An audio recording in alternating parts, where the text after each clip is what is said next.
I'm Ashby, and this is Ashby Farms. Located in Burlington, North Carolina, it's now our 5th season. And it is cold beer 30 at Ashby Farms. And we are supported by friends, family, and the best community around.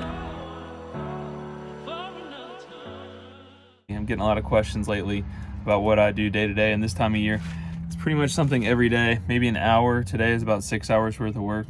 So it was about 38 degrees last night, and it's been about 60 during the day today. I've got this little greenhouse here, and actually I kind of noticed that my tomatoes have been struggling lately. They're really just not taking off. Part of that has been because it just hasn't been hot enough in here. Last week I had the door closed, I had the door opened, and you know, it's like 70 during the day, it's like 50 at night, but we're starting to see some of those late March, early April temperatures where it's dipping back into the 30s at night. So I basically left it closed up all day long, and the additional heat in here is really going to help these plants. One thing I was starting to notice is a tray like this yesterday was soaking wet, and now the soil is really dry today. That's actually good to stress these little plants out quite a bit. Another good example is this one over here. So those plants aren't going to be dead, they're just wilted because they need some moisture right now. So I'm going to water them. Pretty much I run all closed bottom trays, meaning these are like your standard 10-20 trays, and the whole water in them. The bad thing about that is it can cause root rot, so you don't want to water them too much. I maybe put 1/4 of an inch in the bottom of them, plus they have these like fingered grooves in the bottom. And so I watered this one yesterday. As you can see, it's pretty wet. It should take 2 to 4 days for them to dry out this time of year. But like I said, when you have this thing closed up and it's starting to get hot, it'll actually do the tomatoes really good, stressing them out, as well as help that moisture to be extracted out from the roots, and just really pushes them to send down more roots and makes for stronger tomato plants. As you can see here, all these went in the same time. I've got this one plant here doing really well, and then some of these guys are just kind of putzing along. I still keep, like in this greenhouse, I can fit 48 trays. And this time of year, I'm still keeping some in the house because later this week it's supposed to be 30 at night. So what I do, I've got a little space heater in here, a little ceramic heater. I've got it on a timer. It's just a standard hookup. Like, you know, was that a 120 outlet? And I'll run it from maybe 7 o'clock at night till 7 o'clock in the morning. And it's not going to cook the plants in here. It's just going to maybe raise the temperature like 10 degrees. And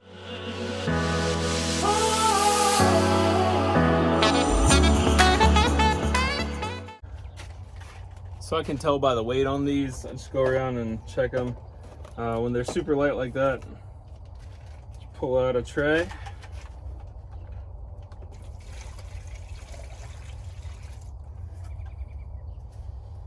And I've been doing it long enough, like I said, I just want about 1/4 inch above the raised ribs in the bottom, and they'll soak up all the water here in about 10 minutes.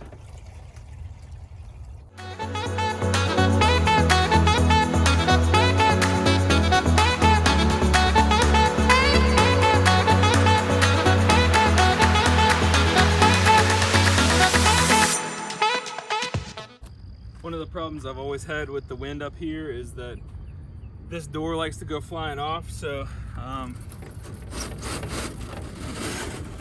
this over. Always put a big ass rock in front of the door, and I use a couple bungee cords just to hold it down. And then to keep all these little panels from flying away, I put screws all along the top here. This is one of the greenhouses. It's like a 6x8. You can buy them over at Harbor Freight, and I've lost most of the panels at least one time, so it was actually cheaper just to buy a whole nother kit in the off season, and then I've got extra panels that can go into it. But the big problem always is the door. So this method right here has allowed me to keep the door for at least this season so far. We'll see. So my next chore of the day is going to be inserting black plastic foundation frames into the beehive frames. They're black plastic because they show up really easily when there's eggs in the cells when I'm trying to look for them, especially in the brood chambers. But as you can see by the yellow wax right here, it's beeswax coated. It's got a double coating on it. I buy mine from Better Bee. Anyways, I've got about 85 of these to do today.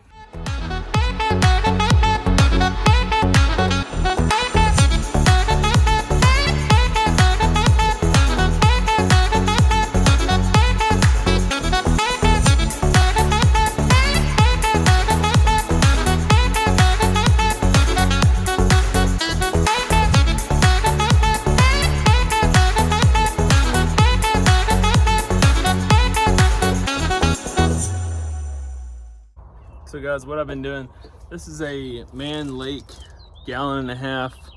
They call it a cap and ladder system feeder.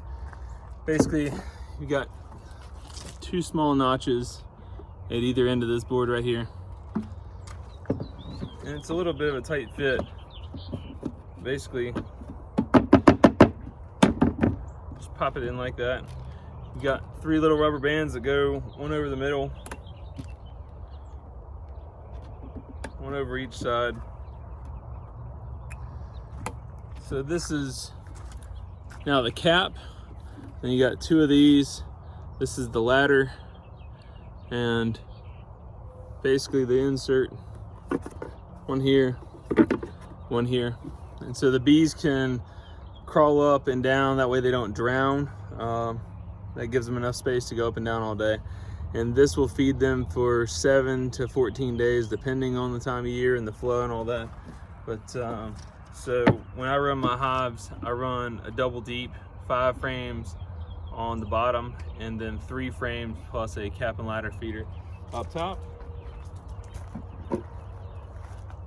Ultimately, I like this.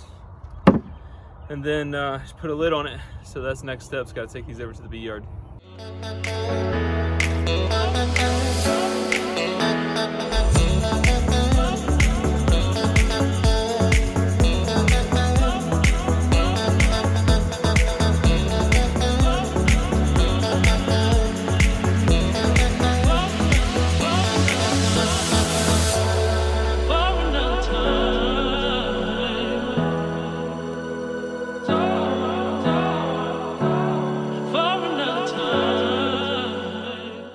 So that's a wrap for Monday's farm work, guys. This is a new bee yard I've set up this year. Later this week, I'm gonna go get 25 packages and we'll be installing those, and you'll be seeing a lot of the progress that happens over here. But basically it's a 5-frame nuke on the bottom with a nuke on top that's 3 frames plus a feeder, as I showed you earlier. And that's how I'm running my colonies. And bees, they'll grow out vertically a lot easier than they will horizontally. And then later on, we'll be doing splits out of these. We'll be using a double screen bottom board as the divider, putting the queen up top, letting the field force come back home down below, and then putting in new queen cells or doing walkaway splits. And I'll keep you updated on this yard. You'll be seeing a lot of it this year.